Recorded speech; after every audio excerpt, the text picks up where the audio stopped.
Hello YouTube. I wanted to show this that I'm going to be taking this out to the range hopefully today.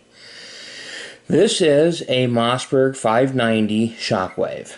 I wasn't going to get one of these. I'd kind of sworn off one of these. If you remember a while back when the 12 gauge Shockwave first came out, and I built my poor Tom. I took a used 870 Remington, put a pistol grip shotgun on it, and put a short barrel on it. So what you could do for the money.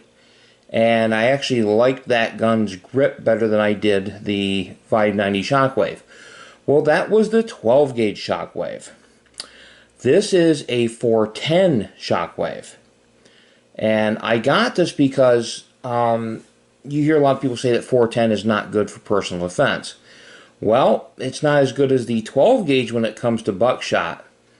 But that doesn't mean the 12 gauge is any slouch when it comes to personal defense. And of course, these are what I'm going to be trying out first, and these are the 410 handgun, 4 pellets of triple-aught buck. And I'm going to try a couple of these slugs as well.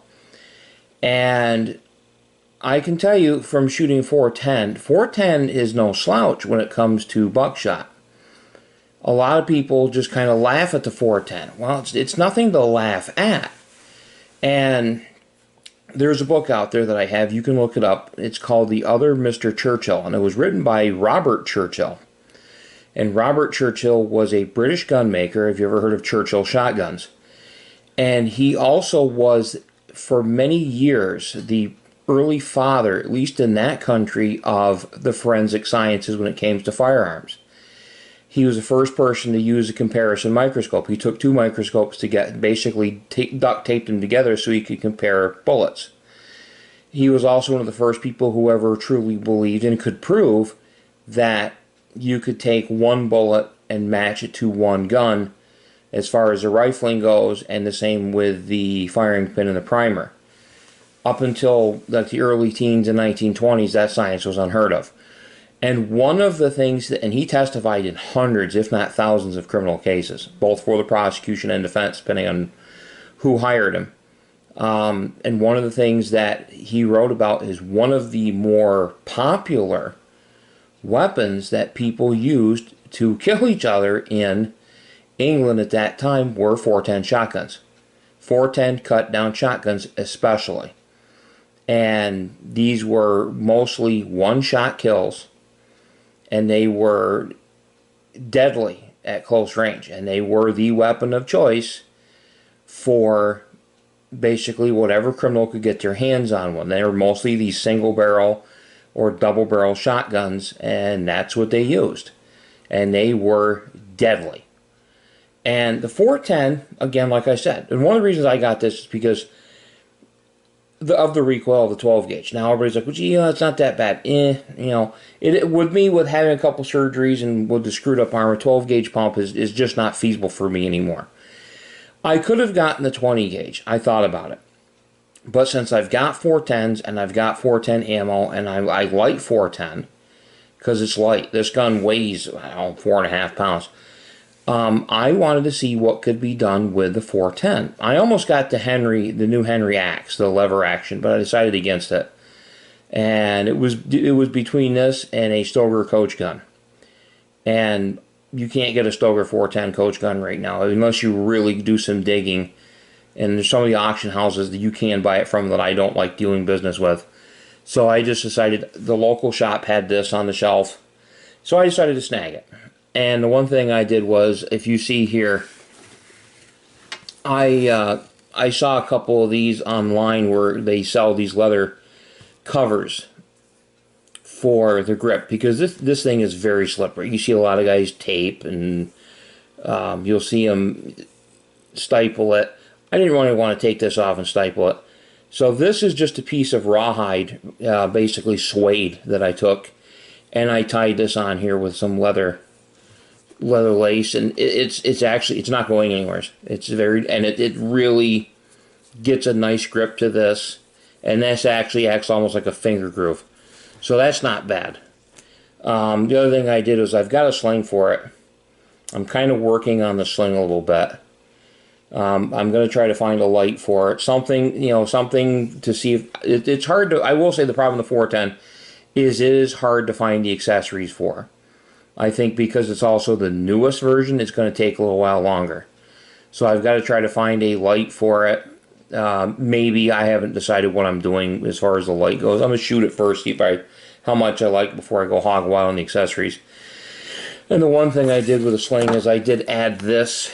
And what I did when I added this to the sling, you can see I actually cut into this. This is a compass pouch. And when I cut into this, I also sewed it in place. But this is, you know, a little compass pouch, and I use the strap going through where it's sewed in place actually as a loop. It retains the shotgun shells in here, because again, trying to find something to, you know, to slap on the side of this, they don't make these for 410. So I decided to do this under the sling for right now, and it's holding, it can hold 10, but they kind of bounce around too much. 7, with the way this strap is, holds them in there if they're not going anywhere. And it doesn't add that much weight, and it's on the sling. I usually don't like things like this on the sling because good thing is it's not going anywhere. This is not going to slide on the sling because it's sewed in place. I'm going to try it, see what I think of it. Again, I might not use it. I don't know. But I do want to try it and see how this gun works. I'm going to try it like 7 and 10 yards to see how it handles the slugs, how it handles... I'm only using 2.5-inch shells because I have other shotguns that are 410 that don't take 3-inch, so I keep these around. And I figure, you know, 4 pellets of triple-aught buck, that's pretty good. So I'm going to give this a try, and I wanted to honestly see how this works. I want to see. I mean, like I said, it weighs nothing. This gun is ridiculously light for a 410. Because there's just nothing to it. And of course, we all know the Shockwave. It's technically not a shotgun. And it is legal here. God knows for how long, the way things are going with Cuomo. But it is something I wanted to try, and we'll see how it works. Alright, YouTube, here I am at the range, just finishing up with a little Mossberg Shockwave 590 and 410. And I'm very pleased with this gun. I'm very surprised. Even with this gun, the amount of recoil, there isn't any. My first shot with the buckshot, the Federal Premium 2.5, the 4 pellets triple-aught buck. The first shot's here, you can see where it's circled. That was at 7 yards. That was the first shot. It did want to shoot high. But once I figured out kind of where to point this, you can see the ones that are circled. Those are at 7 yards. Okay, those are 7 yards. That one right there is the first. And you can see how tight the groups are at 7 yards. Those are 4 pellets practically on top of each other. The ones that are not circled are at 10 yards. And you can see how small that group is. You know, you can see the wad holes next to it, but you can see how really tight, even at 10 yards, this gun groups. That's, you know, triple-aught buckshot, 4 pellets. That's a very tight grouping. And then I tried the Winchester 1/5 ounce 2.5-inch slugs. This is at 10 yards. And the recoil, there isn't any. It's almost non-existent. Even with that short gun, it only weighs a little more than 4 pounds. And you can see corresponding wad holes, but you can see, you know, this is at 10 yards and you're not really... I can't say you don't aim this traditionally. You know, again, I wouldn't put this right to your face. It has enough recoil that if it does, it won't do the 12 gauge does. It won't smack you as hard, but it'll get your attention. So you have to be careful with it. So I don't fire it from the hip, and I don't fire it from right up tight to my line of sight. I kind of guesstimate it a little bit, and you can see it hits pretty well right where you want it. And again, that's 10 yards with slugs. So would I recommend this? You know, anybody thinks, gee, 410 isn't good for personal defense? One of these guns, absolutely.